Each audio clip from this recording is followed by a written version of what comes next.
Hello साथियों, नमस्ते, सभी को प्रणाम। मैं डॉक्टर रमेश उपस्थित हूँ फिर से एक रोचक विषय की जानकारी लेकर। विज्ञान और अध्यात्म का संघर्ष तो अति प्राचीन है। एक समय था जब विज्ञान को समाज में स्थापित होने के लिए धर्म का सहारा लेना पड़ता था, परंतु आज विज्ञान इतना लोगों के मन मस्तिष्क में घर कर गया है कि अध्यात्म की बातों पर विश्वास जल्दी नहीं करते। पर सही आकलन किया जाए तो दोनों की स्थिति अंधे और लंगड़े के समान है। यहाँ अंधा विज्ञान है और लंगड़ा अध्यात्म है। विज्ञान को सही सही से चलाने के लिए विवेक दृष्टि की आवश्यकता होती है, क्योंकि वह सब कुछ तहस नहस कर सकता है। उसमें ऐसी शक्ति होती है, ऐसी क्षमता होती है। अगर विवेक दृष्टि से, बुद्धि से नहीं चलाया जाए तो वह वरदान न बन करके अभिशाप बन जाएगा लोगों के लिए। तो उससे क्या है, उससे आवश्यकता है एक विवेक दृष्टि की, मार्गदर्शक सत्ता की। ठीक है। और जो अभी अध्यात्म है वो लंगड़ा है। लंगड़ा इस स्थिति में है कि लोग विज्ञान की बातों को समझ रहे हैं, तो हमें अध्यात्म को ऐसे प्रस्तुत करना है कि वैज्ञानिक तथ्यों से और वैज्ञानिक जो सिद्ध चीजें हैं उसको ला करके समाज में फिर अध्यात्म वो स्थापित होगा यहाँ पे सही अर्थों में। तो उसे उपयोग करने के लिए, विज्ञान को उपयोग करने के लिए एक उसे आंख वाला चाहिए, और जो कि उसे लंगड़ा बता सकता है, यानी जो अध्यात्म है वो बता सकता है कि कैसे वो तुम्हारा उपयोग होगा। और अभी अध्यात्म को उसकी आवश्यकता है कि उसे वो उठाकर ले जा सके। जो अंधा है वो तो क्षमतावान है, वो लंगड़ा को कहीं भी उठा के ले जा सकता है। तो ये दोनों की एक समन्वय की स्थिति में लाना है, तभी वो दोनों के बात बन सकता है। इस वीडियो में आज हम लोग इसी दोनों के समन्वय के बारे में चर्चा करेंगे, जो कि परम पूज्य गुरुदेव ने दृष्टि दी है। उसके आधार पर उनका एक कोटेशन है, प्रत्यक्षवाद की कसौटी पर सही न उतरने के कारण विज्ञान ने आत्मा की, परमात्मा की, कर्म फल की सत्ता को नकारा है। यदि उसकी यह बात मान ली जाए तो आदर्शवादिता, नैतिकता, सामाजिकता का कोई ठोस आधार शेष नहीं रह जाता। स्वार्थ सिद्धि ही सर्वोपरि बुद्धिमत्ता ठहरती है। ऐसी स्थिति में सर्वत्र अराजकता एवं उद्धत अनाचार का ही बोलबाला रहेगा। अध्यात्म को नकारने की प्रतिक्रिया मनुष्य समाज को प्रेत पिशाचों का जमघट बनाकर ही छोड़ेगी। इस विषम परिस्थिति में अध्यात्म की पुनर्स्थापना केवल श्रद्धा के बल पर संभव नहीं है, उसे विज्ञान और प्रत्यक्षवाद की कसौटी पर भी खरा सिद्ध करना होगा। इसी आधार पर प्रबुद्ध वर्ग को वे सनातन सत्य स्वीकार करने के लिए बाध्य किया जा सकेगा जिनकी आवश्यकता मनुष्य के विकास के लिए अनिवार्य रूप से है। शांति कुंज के ब्रह्म वर्चस्व शोध संस्थान ने यही लक्ष्य अपने हाथ में लिया है कि बुद्धिवाद को विज्ञान की कसौटी पर कसकर अध्यात्म की गरिमा स्वीकार करने के लिए प्रत्यक्षवाद को सहमत किया जाए। तो यही दोनों की स्थिति हमें समानता पे लानी है। अध्यात्म और विज्ञान की सहकारिता कैसे बने, ये आज हम लोग जानेंगे। कोई समय था जब शास्त्र उल्लेख और आप्त वचनों को प्रमाणिक मान लिया जाता था। श्रद्धालु जन उसमें संदेह या विवाद की आवश्यकता नहीं समझते थे।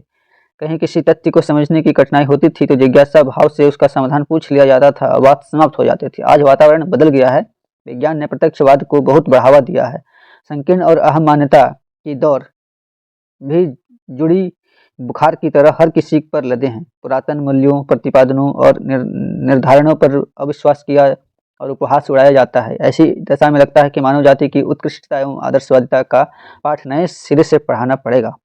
विकृत बुद्धिवाद ने उन आधारों को भी उलट पुलट कर रख दिया है जिन्हें मानवीय गरिमा का प्राण एवं मेरुदंड कहा जाता रहा है। क्यों, कैसे की जिज्ञासा को तो ऐसे मान्यता मिलती है, पर उनसे सहज विश्वास को भी हिला दिया है। उसने अपने विश्वास को भी हिला दिया है विज्ञान ने। आस्तिकता, आध्यात्मिकता और धार्मिकता ऐसे सत्य हैं जो मनुष्य के कारण सूक्ष्म और स्थूल शरीर को सुसंयत रखने, शक्ति प्रदान करने तथा प्रगति पथ पर अग्रसर करने के लिए नितांत आवश्यक है, अनिवार्य है। किंतु कठिनाई यह है कि सनातन सत्यों को भी शंकाओं के घेरे में कैद कर दिया गया है। अनास्था के माहौल में मात्र प्रत्यक्ष ही सब कुछ रह गया है। इन दिनों उभरते आवेशों में प्रत्यक्षवाद और विज्ञान की कसौटी पर ऐसा कुछ नकार दिया गया है, ऐसा सब कुछ नकार दिया गया है जो श्रद्धा पर अवलंबित थी और उत्कृष्टता और के साथ अविच्छिन्न रूप से जुड़ा हुआ था। ऐसी विषम स्थिति में श्रद्धा युग को वापस लौटाना तो कठिन प्रतीत होता है। सरल और संभव यही रह जाता है कि विज्ञान और प्रत्यक्षवाद के आधार पर मान्यता दी जाए। उसे अपनाते हुए भी प्रबुद्ध वर्ग को उन सनातन सत्यों को स्वीकार करने के लिए मजबूर किया जाए। उत्कृष्टता शास्त्र सम्मत ही नहीं, भौतिक विज्ञान की कसौटी पर कसे जाने के लिए पूरी तरह तैयार है। सांच को आँच क्या, यानी कि अध्यात्म की जो बातें हैं बिल्कुल 100% 101% सत्य है। अगर उसे विज्ञान के द्वारा भी सिद्ध किया जाए तो बिल्कुल सिद्ध हो जाएगा, लेकिन विज्ञान की भी पात्रता बढ़ानी पड़ेगी, क्योंकि उसके पास ऐसे इक्विपमेंट्स जो मशीनें हैं, उस तरह जो मन को, चित्त को, संस्कारों को पकड़ सके, ऐसा कोई मशीन नहीं अभी तक बना। अगर वैसा मशीन हो जाए, बन जाए, तो अध्यात्म या जो भी धर्म की बातें हैं बिल्कुल 100% सत्य होंगी। इसमें कोई दुविधा की बात नहीं है। सांच को आँच क्या। शांति कुंज के ब्रह्म वर्चस्व संस्थान ने एक ही लक्ष्य हाथ में लिया है, बुद्धिवाद की, विज्ञान की कसौटियों पर कसकर अध्यात्म की मान्यताओं की गरिमा स्वीकार करने के लिए प्रत्यक्षवाद को सहमत किया जाए। कार्य बहुत कठिन है। इसके लिए ज्ञान विज्ञान की अनेकानेक दिशाधारा हाथ में लेना पड़ेगा। अध्यात्म का विज्ञान के साथ और विज्ञान का अध्यात्म के साथ इस प्रकार तालमेल बिठाने के लिए पथ प्रशस्त किया जाएगा कि दोनों ही अपने को सत्य शोधक स्वीकार करें, अपनी मान्यताओं को दूसरे पक्ष की कसौटी पर कसकर देखें और उन्हें दोनों आधारों पर सिद्ध करने की चेष्टा करें। यदि पूर्वाग्रह न रहें, अपना कथन सत्य एवं दूसरे का झूठा ठहराने के दुराग्रह न रखें, तो आज के परिवेश में अध्यात्म और विज्ञान का समन्वय संभव है। यदि ऐसा बन पड़े तो मनुष्य के सामने इन दिनों बहुत बड़ी उलझन का निराकरण होगा। दो विपरीत दिशाओं में खींची जाने वाली बुद्धि असमंजस की अनावश्यक खींचतान से बचकर एक सीधी, सुनिश्चित एवं सर्वमान्य दिशाधारा पर चल सकने में समर्थ हो पाएगी। विज्ञान ने आत्मा की, परमात्मा की, कर्मफल की सभी बातों को नकार दिया है। यदि इसकी बात प्रस्तुत संभावना पर विचार करते हुए मनुष्यों ने यह प्रयत्न किया है कि अध्यात्मवादी उत्कृष्टता को विज्ञान की कसौटियों पर कसने और उसे खरा सिद्ध करने का प्रयत्न किया जाए, तथ्यों को देखते हुए यह उद्देश्य पूरा हो सकना संभव भी दिखाई पड़ता है। इसके लिए अध्यात्म तत्व ज्ञान को विज्ञान की प्रयोगशाला में कसना आरंभ कर दिया गया है। परिणाम अच्छे निकल रहे हैं। तर्क और प्रमाणों का समुच्चय भी प्रत्यक्षवाद का अंग होने के कारण वैज्ञानिक प्रयोगों में भी सम्मिलित किया जाता है। यानी कि ये जो ब्रह्म वर्चस्व जो संस्थान है शांति कुंज का, उसमें ऐसे बहुत सारे प्रयोग किए गए हैं और चल रहे हैं अभी भी। पिछले दिनों मनोवैज्ञानिक क्षेत्र में कई प्रयोग परीक्षण हुए। उस आधार पर अतीन्द्रिय क्षमताओं के बीज मानवीय चेतना में विद्यमान पाए गए हैं। दूरदर्शन, दूरश्रवण, विचार संचालन, भविष्य कथन, स्वप्रभास, स्वप्न आभास, मरणोत्तर जीवन, पुनर्जन्म आदि विषयों पर सफल प्रयोग हुए हैं। मानवीय विद्युत्व का हस्तांतरण, मैस्मरिज्म, हिप्नोटिज्म, साइकिक हीलिंग जैसी विज्ञान की धाराएं परिपूर्ण प्रामाणिकता के साथ उभर कर आई हैं। तो अध्यात्म और विज्ञान का समन्वय इसी महान प्रयोजन की पूर्ति करता है। इस दिशा में विभिन्न क्षेत्रों में विभिन्न स्तरों पर प्रयास आरंभ हुए हैं। उनमें से एक प्रयास शांति कुंज के ब्रह्म वर्चस्व शोध संस्थान का भी है। पिछले कई वर्षों में उसने एक एक कदम बढ़ाते हुए उपयुक्त दिशाधारा का निर्धारण किया है एवं आवश्यक उपकरण जुटाए हैं। प्रत्यक्षवादी की बुद्धिवादी पक्ष को अध्यात्म का पक्षधर बनाने के लिए प्रयोगशाला के अतिरिक्त एक विशाल पुस्तकालय की आवश्यकता थी। इस हेतु संसार के कोने कोने से ऐसा दुर्लभ साहित्य एकत्र किया गया है जो कि अभिष्ट उद्देश्य की पूर्ति में सहायक सिद्ध हो सके। ब्रह्म वर्चस्व में ऐसी साधन संपन्न प्रयोगशाला भी खड़ी की गई है ताकि पदार्थ के स्थूल स्वरूप का ही नहीं, चेतना क्षेत्र की सूक्ष्म गतिविधियों का भी आकलन किया जा सके। तो ऐसा प्रयोग चल रहा है शांति कुंज के ब्रह्म वर्चस्व शोध संस्थान में।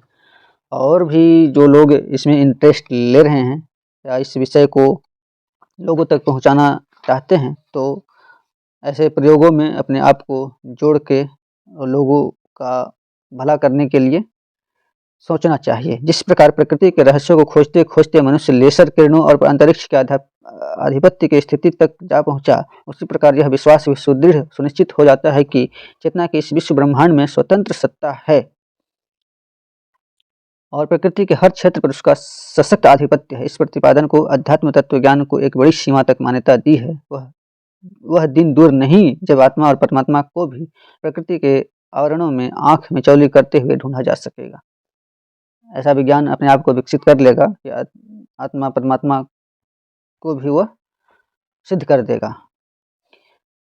मनुष्य का निजी व्यक्तित्व आदर्शवादी सिद्धांतों को अपनाकर ही देवोपम स्थिति में पहुंचने योग्य विकसित होता है। समाज में न्यायोचित व्यवस्था पढ़ना भी औचित्य अपनाए जाने पर ही निर्भर है। यह अध्यात्म का प्राण सार तत्व कहा जा सकता है। इसके न रहने पर यहाँ जंगल का कानून चलने लगेगा, बड़ी मछली छोटी को निगलने लगेगी और शोषण अपहरण एक मान्य नियम बन जाएगा। ऐसी स्थिति में दुनिया डराते रहने वाले प्रेत पिशाचों की शमशान जैसी ही बनकर रह जाएगी। वह स्थिति न आने पाए, इसलिए समझदार व्यक्ति को मान्यताएं सुधारने और व्यवहार को न्यायनिष्ठ बनाए रखने के लिए प्रयत्नशील रहना चाहिए। यह दायित्व तत्वदर्शियों और वैज्ञानिकों को विशेष रूप से आता है। तो जो समाज में दायित्व है वैज्ञानिक और तत्वदर्शियों का, उसे लोगों को निभाना चाहिए। लोग और समाज में दोनों का समन्वय स्थापित करके लोगों को समझाना चाहिए, तभी लोगों के समझ में आएंगी जो अच्छी बातें हैं, अध्यात्म की बातें हैं, उसको विज्ञान सम्मत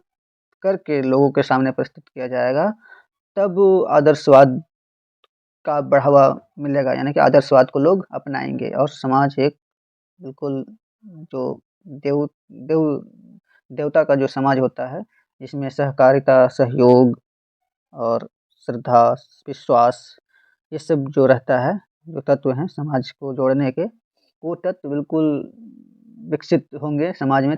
और फिर जो हमारी जो धरती है वो बिल्कुल सुव्यवस्थित, सुसंस्कृत और समृद्ध बनती चली जाएगी। तो आज का विषय आप लोगों को कैसा लगा कमेंट करके बताएं, ताकि हमें भी प्रेरणा मिले ऐसे विषयों को चुनकर लाने के लिए गुरुजी के साहित्यों से। तो मिलते हैं अगले वीडियो में, तब तक के लिए नमस्कार, प्रणाम।